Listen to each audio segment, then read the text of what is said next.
चाहिए। रेगुलेशन की बात कर रहे हैं कि आप कोचिंग संस्थानों पर या सरकार कुछ इस तरह का बनाए।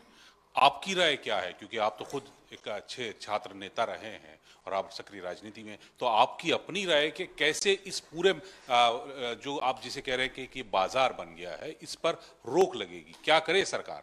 देखिए, इस संबंध में हम दो बात हाईलाइट करना चाहते हैं। एक कि अगर हमारे क्लासरूम में पढ़ाई होगी तो हमको कोचिंग पढ़ने की ज़रूरत नहीं होगी। और ये बात मैं ऐसे ही हवा में नहीं कह रहा हूँ, ये ज़्यादा दिन की बात नहीं है। हमारे पिताजी, हमारी माताजी जब स्कूल कॉलेज में पढ़ा करती थीं, तब ये कोचिंग और ट्यूशन का सिस्टम नहीं था। क्लासरूम में ही पढ़ाई होती थी और वो इनफ था। और उस ज़माने में तो कोई अगर अपने घर पे बुला करके पढ़ाए तो उस टीचर को बहुत दोयम दर्जे से देखा जाता था कि ये तो कोचिंग पढ़ाते हैं।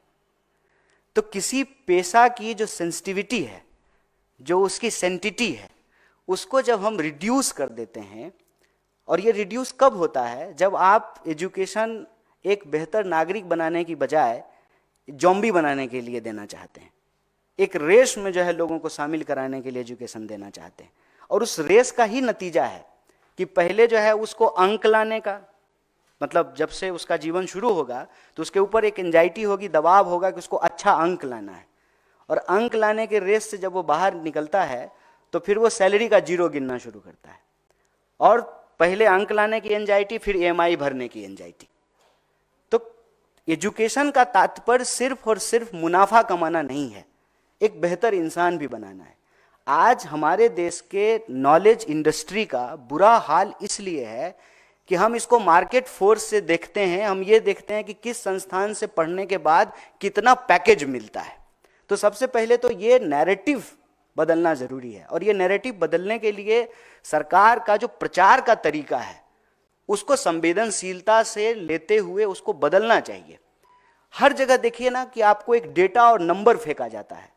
50 करोड़ लोगों ने जो है कुंभ में स्नान किया, नंबर, हर जगह नंबर फेंका जाता है। 5 ट्रिलियन की इकोनॉमी हो गई है, 80 करोड़ लोगों को जो है फ्री अनाज दे दिया है। हर चीज को मैं कहता हूं कि इस देश की हिस्ट्री ये है कि हम सब्जेक्ट थे, लेकिन देश को आज़ादी मिली, उसके बाद हम सिटीजन हुए।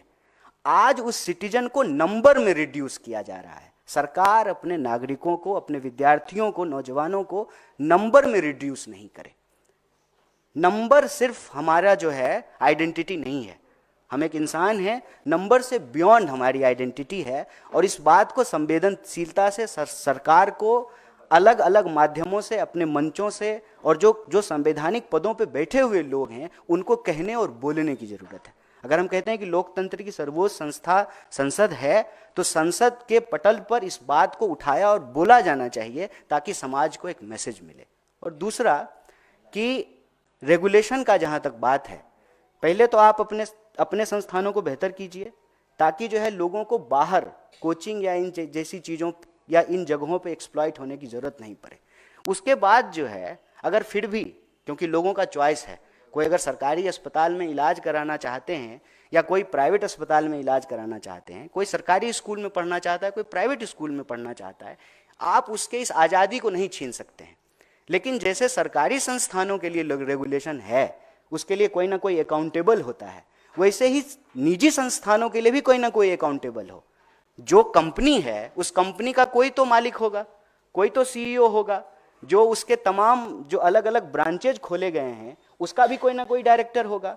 तो किसी को तो, अगर कोई क्राइम कर रहा है फीस ले करके और कोचिंग अचानक से बंद करके चला जा रहा है, तो किसी ना किसी की तो अकाउंटेबिलिटी तय करनी पड़ेगी ना।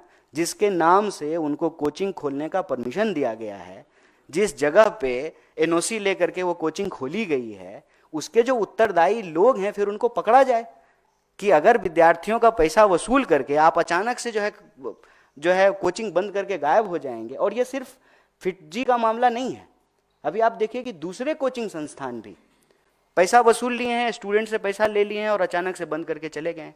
अब वो जो हजारों स्टूडेंट है वो कहाँ जाए, वो कहाँ जाकर के एफआईआर कराए, किस अथॉरिटी के सामने जाए, कहाँ जाकर के अपने इश्यूज और अपने कंसर्न को रेज करे। कोई तो जो है इसको उसका जो है रिस्पॉन्सिबल और अकाउंटेबल होगा। तो सरकार उसकी अकाउंटेबिलिटी ले कि जब आप प्राइवेट स्कूल या प्राइवेट कोचिंग या प्राइवेट संस्थान को इजाज़त दे रहे हैं ऑपरेट करने के लिए, तो जिसको आपने इजाज़त दिया है उसमें अगर कोई डिस्क्रिपेंसीज होती है, कोई क्राइम होता है, तो फिर उसको ही जिम्मेवार भी ठहराया जाए।